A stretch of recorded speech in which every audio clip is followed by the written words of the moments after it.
शाम का वक्त था। आसमान में हल्की हल्की बदली छाई हुई थी। बारिश का एक बूंदाबांदी जैसा माहौल था और सड़कें भीग चुकी थीं। युवराज अपने ऑफिस से बाहर निकला, थकान से चूर, और उसने अपनी घड़ी पर नजर डाली।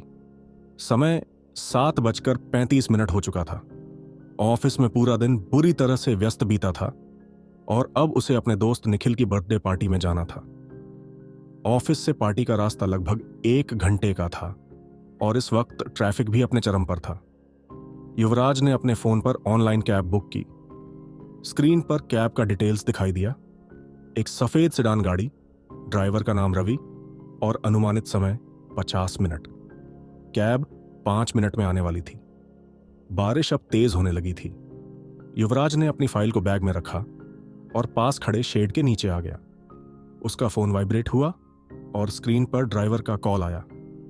आवाज धीमी और गूंजती हुई थी। ड्राइवर ने कहा कि वह ऑफिस के बाहर गाड़ी लेकर खड़ा है। युवराज ने गाड़ी का नंबर मैच किया और सफेद सेडान की ओर बढ़ा। कैब का अंदरूनी माहौल अजीब था। गाड़ी में हल्की सी गंध थी, जैसे किसी पुरानी लकड़ी की अलमारी की। सीटें साफ थीं, लेकिन माहौल में कुछ ऐसा था जो उसे असहज कर रहा था। ड्राइवर एक अधेड़ उम्र का व्यक्ति था, जिसने सफेद कमीज और काले पैंट पहन रखे थे। उसकी आंखें अंदर की ओर धंसी हुई थीं और चेहरे पर अजीब सी गंभीरता थी। गाड़ी चलने लगी। युवराज ने अपने फोन पर मैसेज चेक करना शुरू किया, लेकिन गाड़ी के अंदर का अजीब सा सन्नाटा उसे बार बार ध्यान खींच रहा था। उसने ड्राइवर से बातचीत करने की कोशिश की। अच्छा भैया, ये बारिश तो बड़ा मजा दिला रही है ना? ड्राइवर ने बिना उसकी ओर देखे धीरे से कहा। मौसम हमेशा अपना खेल खेलता है। ड्राइवर का जवाब सुनकर युवराज थोड़ा झिंझका। उसने महसूस किया कि गाड़ी की खिड़कियां हल्की हल्की धुंधला रही थीं, जैसे अंदर और बाहर का तापमान अलग हो। युवराज ने खिड़की से बाहर झांकने की कोशिश की, लेकिन बाहर सब कुछ धुंधला दिखाई दे रहा था। गाड़ी अब हाईवे पर पहुंच चुकी थी। आसपास अंधेरा था और बारिश तेज हो रही थी। युवराज को महसूस हुआ कि गाड़ी का रूट कुछ अजीब सा था। उसने फोन पर मैप चेक किया, लेकिन नेटवर्क नहीं आ रहा था। वह थोड़ा बेचैन हो गया। भैया, यह गाड़ी किस रास्ते पर जा रही है? यह तो मेरे रूट से अलग लग रहा है। ड्राइवर ने पहली बार उसकी ओर देखा। उसकी आंखों में एक अजीब सी चमक थी। जिधर जाने का हुक्म होता है, गाड़ी उधर ही जाती है, उसने ठंडी आवाज में कहा। युवराज का दिल तेजी से धड़कने लगा। उसे लगने लगा था कि कुछ तो गड़बड़ है। उसने ड्राइवर से गाड़ी रोकने को कहा, लेकिन ड्राइवर ने उसकी बात अनसुनी कर दी। अब तक सड़कें पूरी तरह से सुनसान हो चुकी थीं। आसपास कोई और गाड़ी या इंसान नजर नहीं आ रहा था। गाड़ी के अंदर का तापमान अचानक गिरने लगा। युवराज ने महसूस किया कि उसे ठंड लगने लगी है। उसने ड्राइवर की ओर देखा और कहा, भाई साहब, गाड़ी रोको, मुझे यहां से उतरना है। लेकिन ड्राइवर ने कुछ नहीं कहा।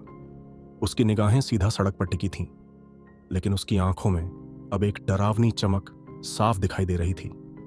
तभी गाड़ी अचानक झटके से रुक गई। युवराज का सिर सीट के पीछे जोर से टकराया। उसने घबराकर देखा कि गाड़ी किसी वीरान इलाके में रुकी थी। चारों तरफ घना जंगल था और बारिश की बूंदें अब और तेज हो चुकी थीं। युवराज ने तुरंत अपना फोन निकाला, लेकिन स्क्रीन पर नो नेटवर्क लिखा हुआ था। ड्राइवर ने धीरे धीरे अपना सिर घुमाया और युवराज की ओर देखा। उसकी आंखें अब पूरी तरह सफेद हो चुकी थीं। उसकी आवाज में एक अजीब सी गहराई थी जब उसने कहा, तुमने जिस कैब को बुक किया है वह अब तुम्हें कहीं और ले जाएगी। यहां से तुम्हारी वापसी का कोई रास्ता नहीं है। युवराज का शरीर डर के मारे कांपने लगा। उसने गाड़ी का दरवाजा खोलने की कोशिश की, लेकिन दरवाजे लॉक हो चुके थे। वह चिल्लाया, मुझे यहां से बाहर जाने दो। लेकिन ड्राइवर ने उसकी ओर खामोश निगाहों से देखा और गाड़ी फिर से चलने लगी। अब गाड़ी की रफ्तार बेतहाशा बढ़ चुकी थी। युवराज को खिड़की के बाहर कुछ भी नजर नहीं आ रहा था, सिर्फ काले साए जैसे दृश्य थे। उसे ऐसा लगने लगा जैसे गाड़ी किसी और ही दुनिया में प्रवेश कर चुकी है। तभी उसने देखा कि गाड़ी के मिरर में कुछ अजीब आकृतियां दिखाई दे रही थीं, जैसे कोई साया गाड़ी के पीछे दौड़ रहा हो। उसकी सांसें तेज हो रही थीं उसने एक बार फिर से दरवाजे खोलने की कोशिश की, लेकिन सब बेकार था।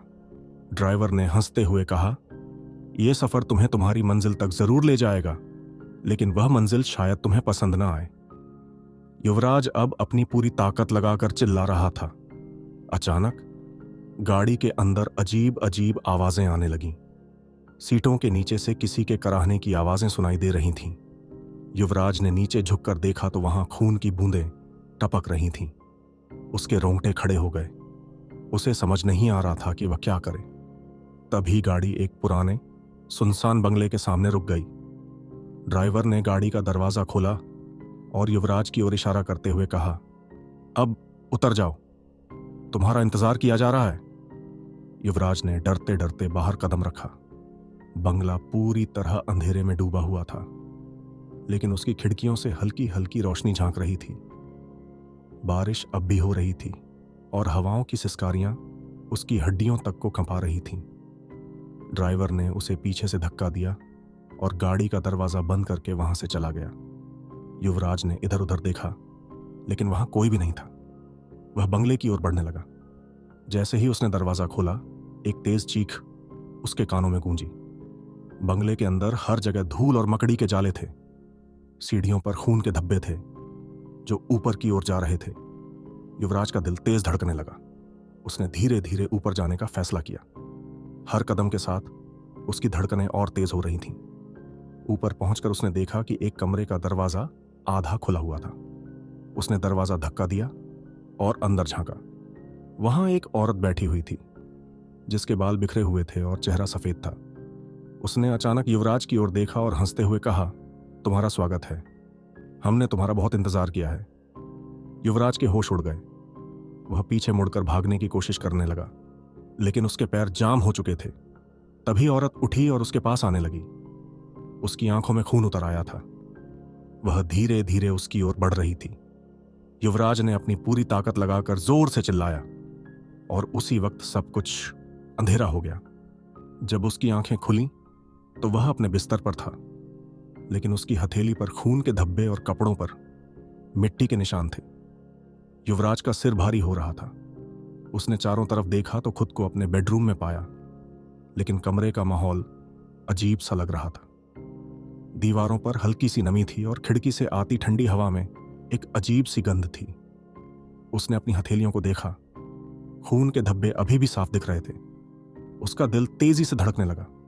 उसे समझ नहीं आ रहा था कि वह जो कुछ भी देख रहा था वह असली था या सपना। उसने तुरंत अपना फोन उठाया। स्क्रीन पर अब भी नो नेटवर्क लिखा हुआ था। घबराहट में उसने कमरे की लाइट ऑन करने की कोशिश की, लेकिन स्विच काम नहीं कर रहा था। पूरा कमरा अब हल्के अंधेरे में डूबा हुआ था। वह बिस्तर से उठकर बाथरूम की ओर बढ़ा। जैसे ही उसने दरवाजा खोला, उसे बाथरूम के मिरर पर खून से लिखे हुए शब्द दिखाई दिए, तुम बच नहीं सकते। युवराज का शरीर पसीने से भीग गया। उसने घबराकर दरवाजा बंद किया और पीछे मुड़ा तो देखा कि कमरे के कोने में कोई खड़ा था। वह आकृति पूरी तरह काले साए में थी, लेकिन उसकी सफेद चमकती आंखें युवराज को घूर रही थीं। युवराज ने डरते हुए पूछा, तुम कौन हो और मुझसे क्या चाहते हो? आकृति हंसी। उसकी हंसी इतनी डरावनी थी कि युवराज के कान सुन्न हो गए। तुमने उस गाड़ी को चुना जो कभी वापस नहीं लौटती। अब तुम हमारे खेल का हिस्सा हो। वह आवाज गूंजती हुई सुनाई दी। युवराज ने झपटकर कमरे का दरवाजा खोलने की कोशिश की, लेकिन दरवाजा अंदर से बंद हो चुका था। तभी वह साया अचानक युवराज के पास आ गया। उसने युवराज के कंधे पर अपना ठंडा और भारी हाथ रखा। युवराज को ऐसा लगा जैसे उसकी सांसें रुक जाएंगी। उसने पूरा जोर लगाकर खुद को छुड़ाने की कोशिश की और एक तेज चीख के साथ वह नीचे गिर गया। जब उसकी आंखें दोबारा खुलीं तो वह खुद को एक अजीब से जंगल में पड़ा हुआ पाया। चारों तरफ ऊंचे ऊंचे पेड़ थे और हर दिशा में घना अंधेरा फैला हुआ था। उसने उठकर देखा कि वह उसी कैब के पास खड़ा था। गाड़ी अभी भी वहीं खड़ी थी, लेकिन इस बार ड्राइवर सीट खाली थी। उसने हिम्मत करके गाड़ी की ओर कदम बढ़ाया। गाड़ी के अंदर का माहौल पहले से भी ज्यादा डरावना था। सीटों पर खून के धब्बे थे और कार की विंडशील्ड पर किसी के पंजों के निशान थे। तभी पीछे से किसी के चलने की आवाज आई। युवराज ने घबरा कर पीछे मुड़कर देखा। वहां एक औरत खड़ी थी, लंबे बाल, सफेद साड़ी और आंखों से टपकता खून। वह धीरे धीरे उसकी ओर बढ़ने लगी। तुम्हारा सफर अभी खत्म नहीं हुआ, उसने धीमी डरावनी आवाज में कहा। युवराज ने गाड़ी का दरवाजा खोला और उसमें बैठकर गाड़ी स्टार्ट करने की कोशिश की, लेकिन गाड़ी की चाबी गायब थी। औरत अब गाड़ी के पास आ चुकी थी। उसने गाड़ी की खिड़की पर अपने नाखून रगड़े, जिससे तेज चीखने की आवाज हुई।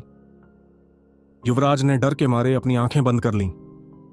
तभी गाड़ी अपने आप स्टार्ट हो गई और इतनी तेज रफ्तार में चलने लगी कि युवराज अपनी सीट से चिपक गया। गाड़ी का कंट्रोल अब युवराज के हाथ में नहीं था। वह खुद ब खुद जंगल की काली सड़कों पर दौड़ रही थी। सामने कोई रोशनी नहीं थी, बस अंधकार था। युवराज ने देखा कि गाड़ी के शीशे में वही ड्राइवर नजर आ रहा था। उसकी आंखें सफेद थीं और वह उसे घूर रहा था। तुम इस सफर से बच नहीं सकते, ड्राइवर की आवाज गाड़ी के हर कोने में गूंजने लगी। गाड़ी आखिरकार एक पुराने खंडहर जैसे शहर के बीचों बीच रुकी। युवराज ने गाड़ी से बाहर निकलकर देखा कि वह किसी अजीब सी जगह पर खड़ा था।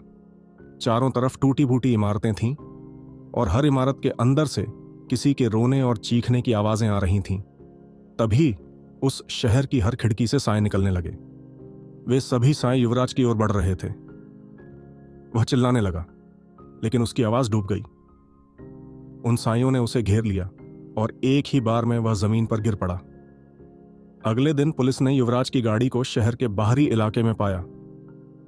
गाड़ी के अंदर सिर्फ उसका फोन और बैग पड़ा था, लेकिन युवराज का कहीं कोई सुराग नहीं था। लोग कहते हैं कि वह कैब अब भी उन रास्तों पर चलती है और जो कोई उसमें बैठता है वह कभी वापस नहीं लौटता, और वह गाड़ी आज भी अपने अगले शिकार की तलाश में है। अगर ये वीडियो अच्छा लगा हो तो लाइक करें, अपने दोस्तों के साथ शेयर करें और ऐसे ही वीडियो के लिए चैनल को सब्सक्राइब करें। धन्यवाद।